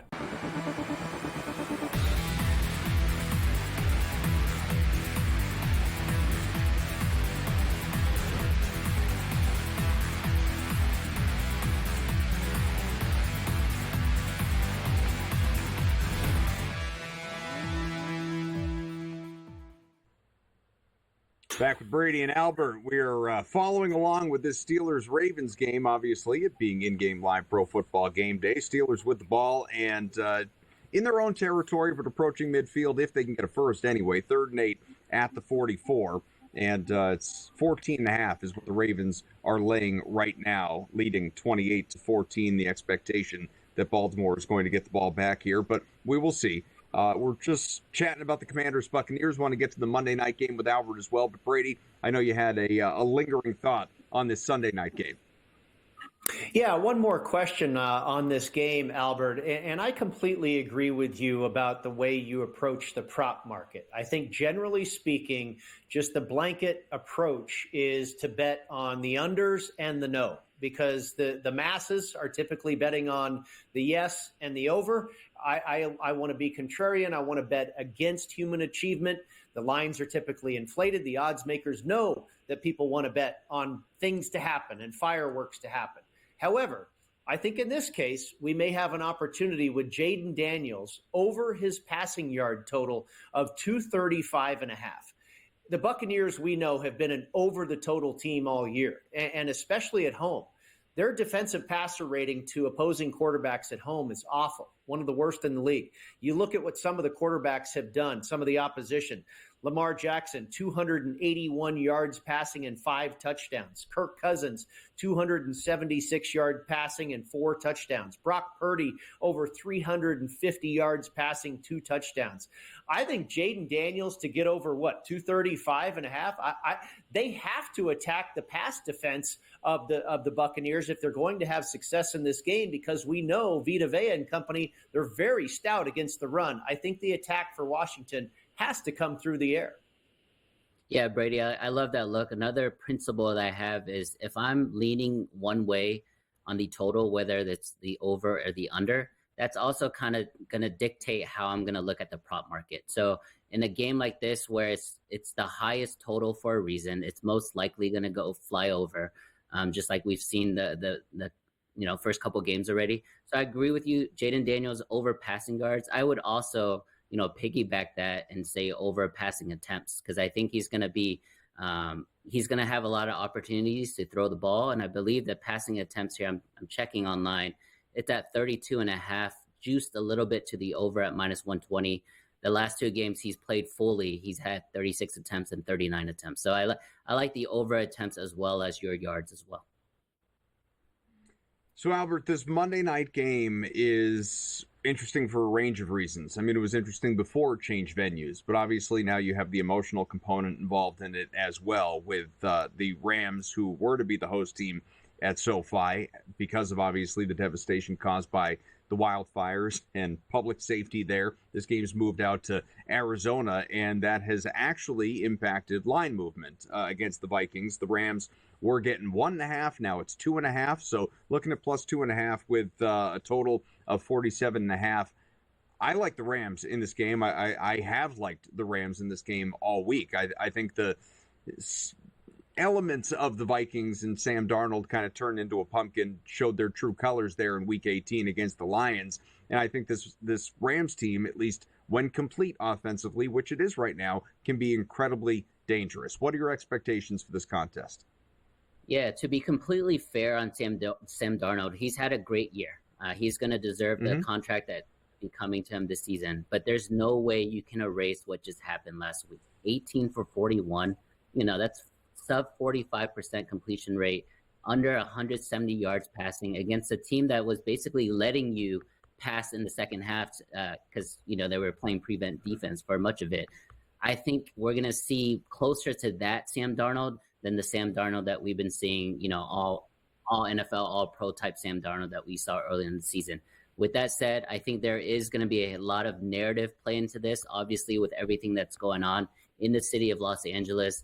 I know it's a burden, right? One of our good friends, Doug Kazarian, he told me he's just going to fade both LAT blindly, right? But I told him I think there's a lot of value because everyone's going to think about, they're moving the venue now to Arizona, us against the world now. Everything is all the negative news are going to be against them. But I do like the Rams, and I know I love both coaches. I think both coaches are two of the best in the NFL, but I like McVay better because he's been here way more often than KOC.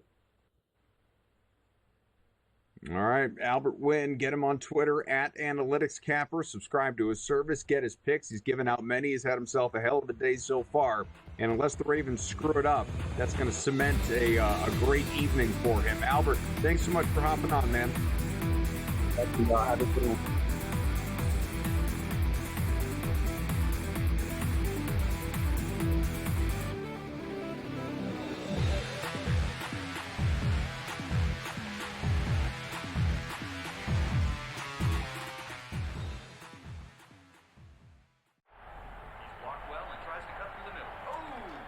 Your gut says Miami is going to win, and you should take the over.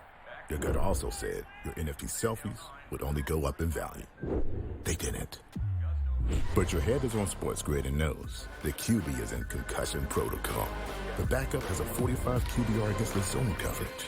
The New York D has the most sacks in the league. So yeah, trust your head. It's smarter to be on SportsGrid. Two guys that can do it all. Too much electricity this morning. This is a good time. We're having a lot of fun. I had to do a triple take. Ka-ching! Why? Because of parity. I didn't mean to offend. Yeah, it's not going to happen. Load management is a dirty word. Let him rip. You know what? Circumstances provide the results. What? How do you do this one? Oh, Donnie, you've got such a good show there. A network that is booming.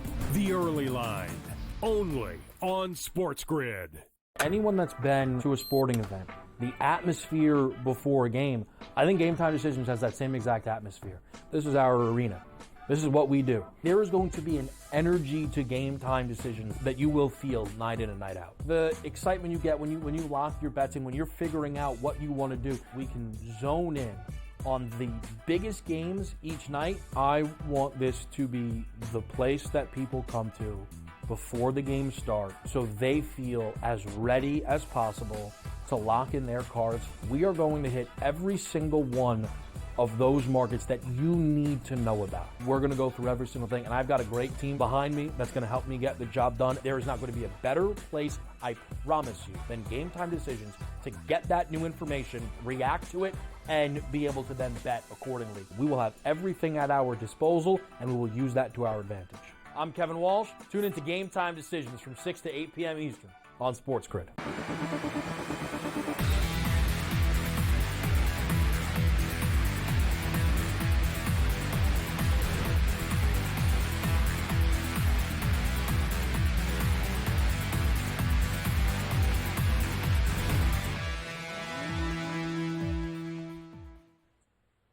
Ravens moving the ball. Gonna need to. Want to scare off these Steelers. 28-14. Baltimore's leading, about 12 minutes to go in regulation, but again, up 2 touchdowns and laying 13.5 at heavy juice, minus 156 on FanDuel. 4th and 1 coming up at the Baltimore 40. And Brady, I got to tell you, I'm not sure they won't just go for it here and try and get the first, even in their own territory. I think you're right. I think Harbaugh kind of smells what's going on here, that Pittsburgh's kind of starting to feel themselves a little bit. They've had some success here, and I think he needs to put that fire out real quickly here and keep this drive alive, because if he punts it away right now, and sure enough, 1st and 10, they went for it. No, they got it. Yeah. Yeah, he didn't really need to give Pittsburgh the ball back. They need to stay in control of this game, and so that's good, very good for Baltimore backers right there. And we talked about Pittsburgh getting to 13 points would bring this game over the total, and it looks like that's going to hold up.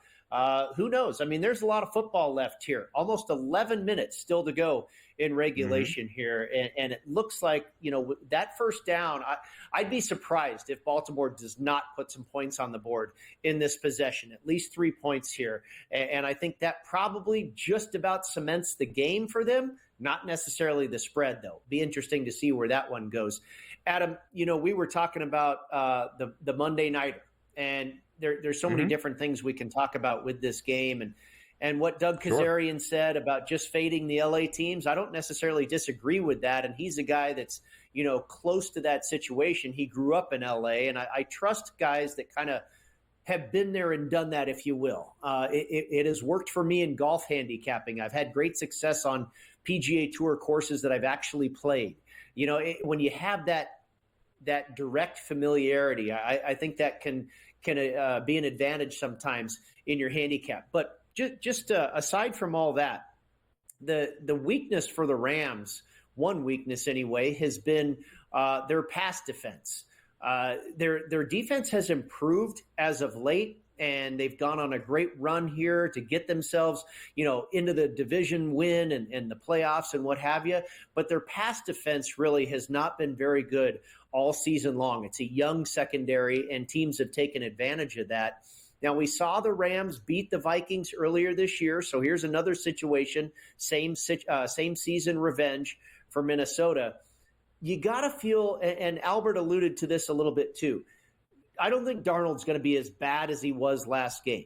This is the first time he has never taken a snap before in an NFL playoff game. So this will be his first one. But I think he's going to be better than he was last week. And then you look at the receiving core here. Triple J, right? Justin Jefferson, Jordan Addison, and Jalen Naylor. And then you throw in another TJ Hawkinson. Maybe you can call it a 4J here. That receiving core is about as good as you can get in the NFL, going up against a weak pass defense. I think that's a huge edge for the Minnesota Vikings, and also should make life a lot easier for the Minnesota Vikings versus what Detroit was able to do to them last week. Detroit completely shut down Justin Jefferson. I don't think that'll be the case with this secondary here this week in Arizona. And I hear you guys loud and clear on your backing for the Rams, but this may be a game I stay away from, because I think it's hard to measure the emotional, factor here with the Fires and the moving of the venue. Obviously, they're extremely familiar with this venue. They play the Cardinals there every year. But just the X's and O's, I think this is a big advantage for the Vikings and that incredible core of receivers against this Rams pass defense. For people that don't know, by the way, only the second NFL playoff game to ever change venues. And the last time it happened, you and I and anyone out there watching and listening, I'd be willing to bet, were not around. 1936 NFL championship. That was before the Super Bowl was even a thing. And that was between the Packers and Boston Redskins. It was supposed to be at Fenway Park. Wound up moving, going from Boston to New York. Kind of like Babe Ruth went from Boston to New York. With this game here, Brady, is, you talk about obviously, like, will it impact the players and that sort of thing. What's the impact as far as you can gather from, it, like, in the stadium? What's the impact in terms of the tickets. Who's attending this game now that it's been moved from LA to Arizona? Obviously, season ticket holders, get first opportunity, both, all of that. But is this going to change the home field advantage, so to speak, to Minnesota potentially away from LA, if you were to believe that the Rams had won at SoFi to begin with? Yeah, I from a home, I think there's two separate questions there. First part, I don't really know what kind of attendance they're going to get out of Los Angeles Rams fans. Are they going to want to leave the area? Some of them may have already been asked to evacuate their home. Are they going to want to travel to a football game, with all that unrest going on in their lives? I would say probably not. Now, obviously, this is a massive area, Southern California, and there's going to be, plenty of thousands of people that will want to travel to go to the game and could need a distraction like this. So I'm not really sure on that regard. As far as home field advantage, I would say it's basically nil. There wasn't much of one at SoFi. I think the Rams have a better home field advantage at that stadium than do the Chargers, because I think there's more Rams fans in Los Angeles than there are Charger fans. But still, I think if you're an odds maker, the most you're probably giving the Rams or the Chargers when they play at home is a half point. I'm not even sure if it's a full point. Maybe a point with the Rams, maybe a half point with the Chargers, maybe it's nothing. And so traveling here to Arizona, again, it's a stadium they're very familiar with. They play there every year. I don't think it changes anything, Adam. If you're going to award any advantage for the Rams, it's probably still only a half point or so. Very, very small, adjustment. And I think it's probably the same as what you would give them at SoFi. What concerns me somewhat about being a Rams backer in this game, as I am, and I do believe that, not that I am overly emphatic about it, like I wouldn't go out put a mortgage payment on LA or something like that, but I do believe in the Rams in this contest. I do believe the offense has the potential to be really explosive in this game. But what would give me pause is that this offense has been very boom or bust, even at full health. Again, you have Stafford, Nakua, Kupp, Williams, and everyone has been available for a good stretch of games at this point. But you look through, 25 points last time out against the Seahawks, fine. Not an important game. None of those guys played anyway. It was Jimmy Garoppolo. But prior to that, in games they were available, 13 points in a win over Arizona, 19 points in a win at the Jets, 12 points in a win at the Niners. Did put up 42 in that loss, back and forth win, I should say, against the Bills. Before that, 21 against the Saints, 20 in a loss to the Eagles, only 22 against a bad Patriots defense, or 28, I should say. But anyway, the point remains, Brady. We're not seeing this team regularly put up 25 to 30 points. You could credit the defense for coming alive, 6 points allowed to the Niners, 9 points apiece to the Jets and the Cardinals. They were winning that game defensively, not offensively. But this game, you might have to win this thing in a shootout. And I don't know that they got the horses to do it. I just don't know that they've been performing at a place where they can do it. Yeah, no, it's a great point that you make, and I've taken notice of that as of late with the Rams' inability to score the last 3 or 4 games they've played. This is a different animal. This is a really good offense and a very good defense, this Vikings club. I kind of lean Minnesota. I don't know if I want to lay the points. You could have gotten a lot better number, a few days ago. But I think Minnesota comes away with a victory here. Ravens continue to lead 28-14, but the Steelers, they do have the ball, and now it is plus 10.5 because they're into Baltimore territory.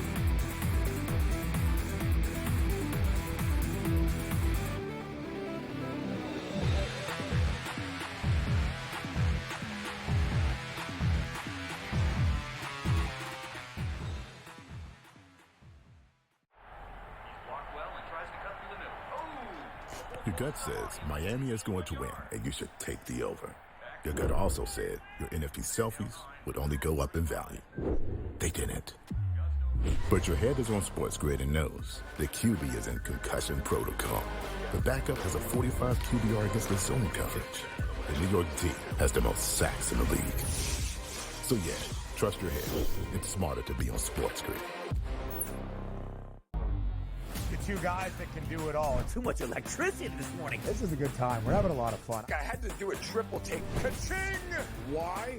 Because of parity. I didn't mean to offend. Yeah, it's not going to happen. Load management is a dirty word. Let him rip. You know what?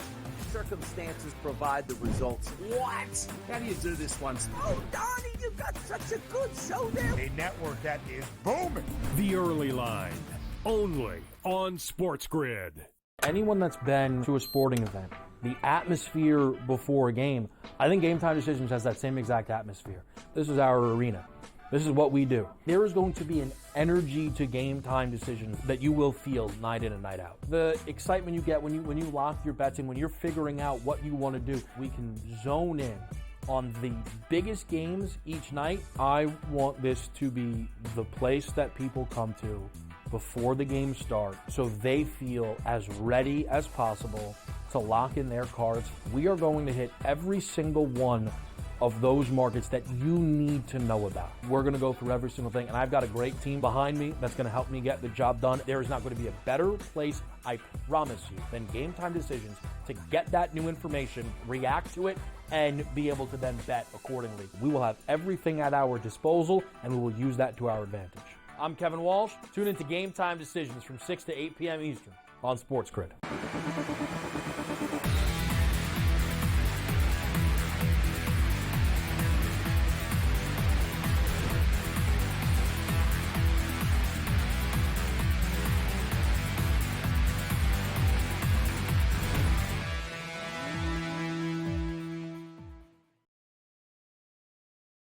He's alive. He's alive, Brady. 5 for 87. Of course, the touchdown earlier, but the Steelers, they could not do anything on this particular possession.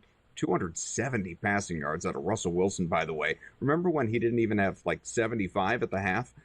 28-14. Ravens have the ball, and now, with 6 minutes to go in the fourth quarter, now at this point, Brady, we're into like kill the clock mode. You know, they're just trying to wrap this thing up, obviously, and that does make you wonder.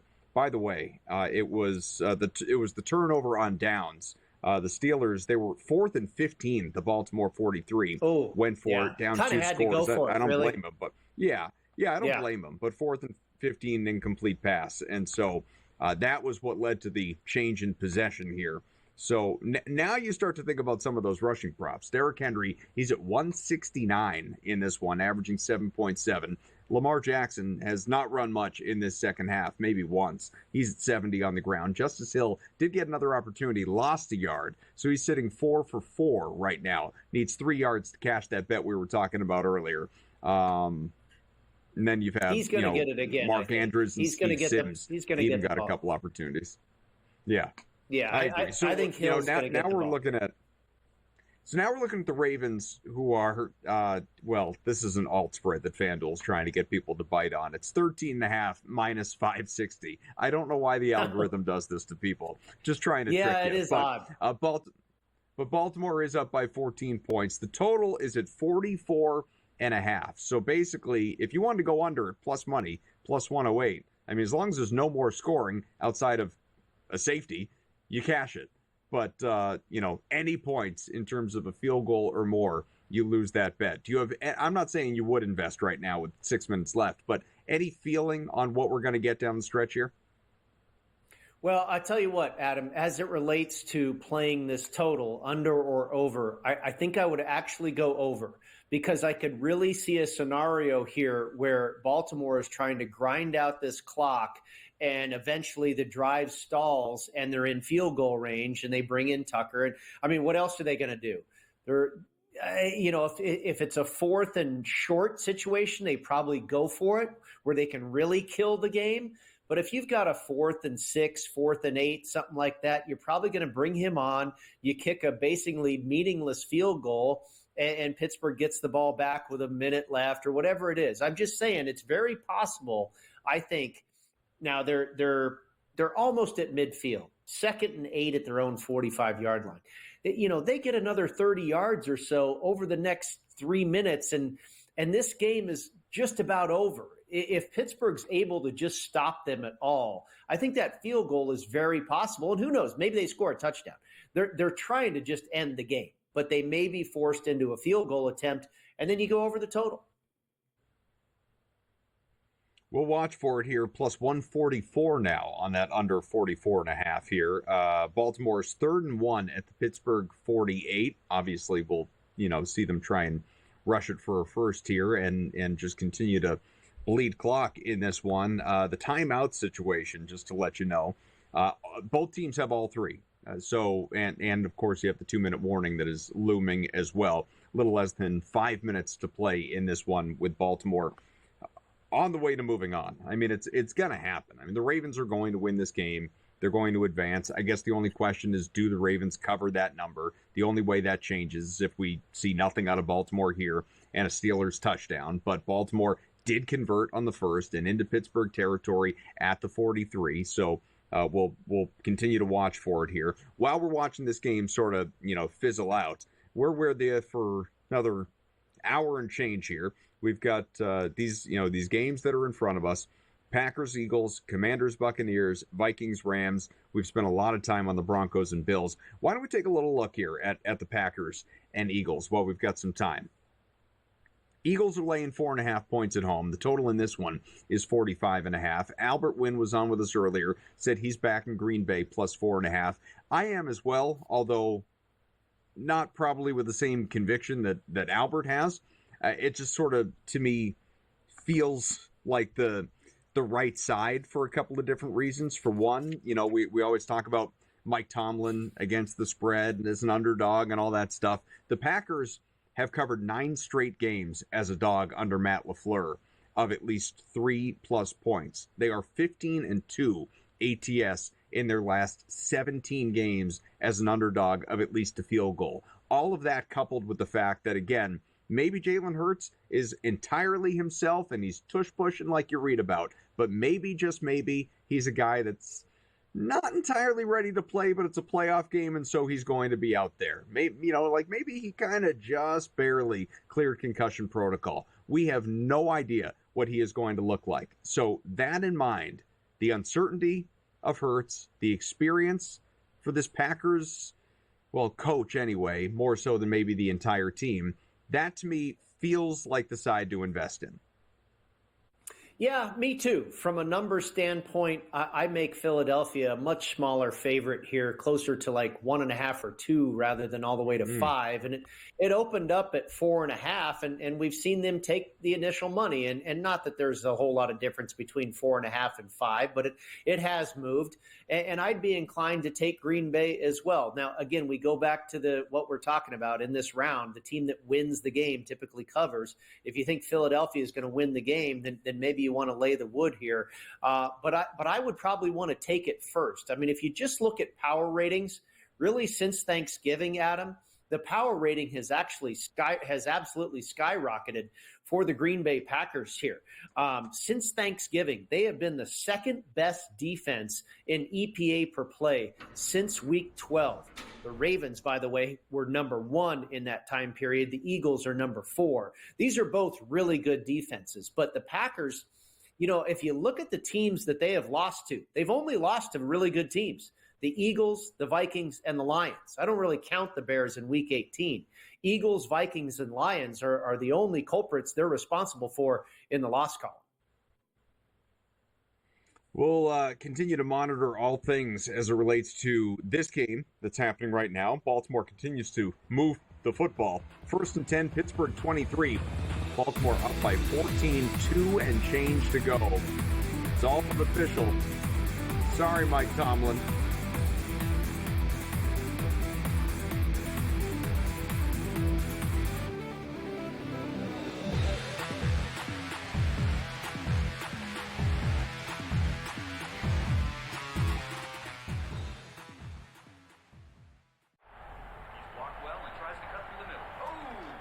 Your gut says Miami is going to win, and you should take the over.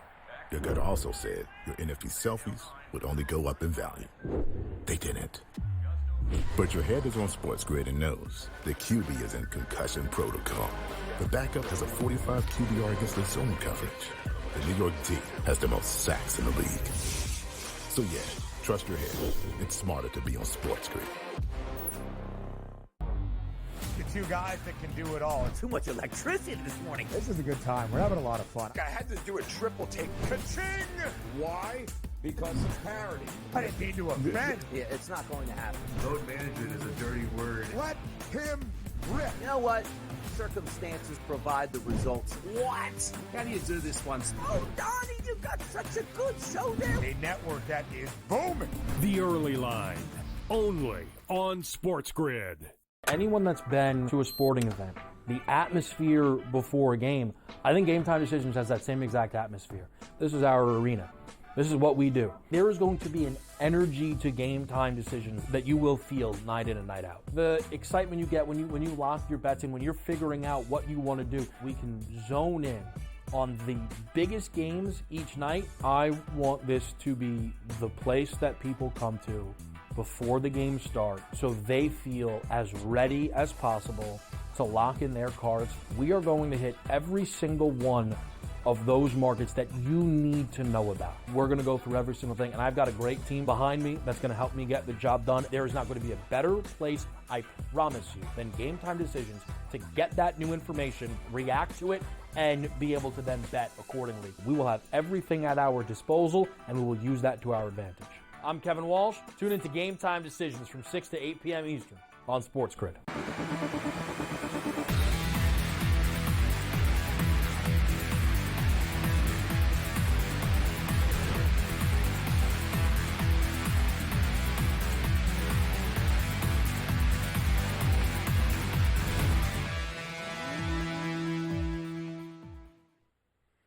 So we're going to get to some of these other games coming up in just a little bit. We still have an hour here with you on In-Game Live Pro Football Game Day. Not an overly exciting game, and probably shouldn't be all that shocking, between the Ravens and Steelers. Baltimore is up 28-14. Just got another first here to take it to the 2-minute warning. So I think the Ravens are going to win this thing comfortably, obviously. And if they manage to not score, now they're practically in the red zone, so we'll see. But if somehow the Ravens are able to just kill enough clock and don't want to add insult to injury and put points on the board, a miraculous, underhit for those of you that did invest in that. So we'll let you know. But Brady, the thing that I just find interesting, and this is a little bit away from the gambling conversation, more into, I guess, a little more mainstream sports talk, but Mike Tomlin, Antonio Brown, his former receiver, just tweeted out a picture comparing him to Doc Rivers. It was a side-by-side of those two guys, like great in the regular season, flames out in the playoffs kind of mentality, even though obviously both,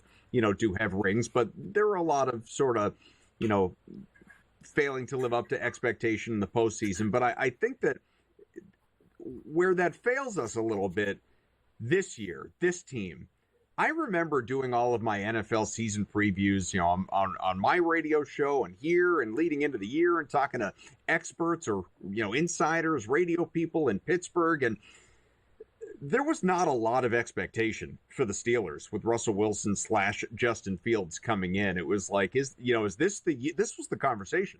Is this the year that Mike Tomlin finally doesn't finish above 500? And then they jump out to the 10-3 start. And obviously flame out. This is going to be 5 straight losses to close the year with this playoff defeat. And now the conversation, even going into the game, with the expectation that they were going to lose, but the conversation all throughout the weekend is going to be, should Mike Tomlin be fired? Does Pittsburgh need a new coach? Has his voice gone, stale on the locker room and all of that stuff? And that's fine. Like, I'm not saying that Pittsburgh doesn't potentially need a new head coach. I just think it's a really convenient time to bring it up when people forget that going into the year, this was not viewed as a playoff team. Yeah, let alone a division winner, which he had a stranglehold on for a long time.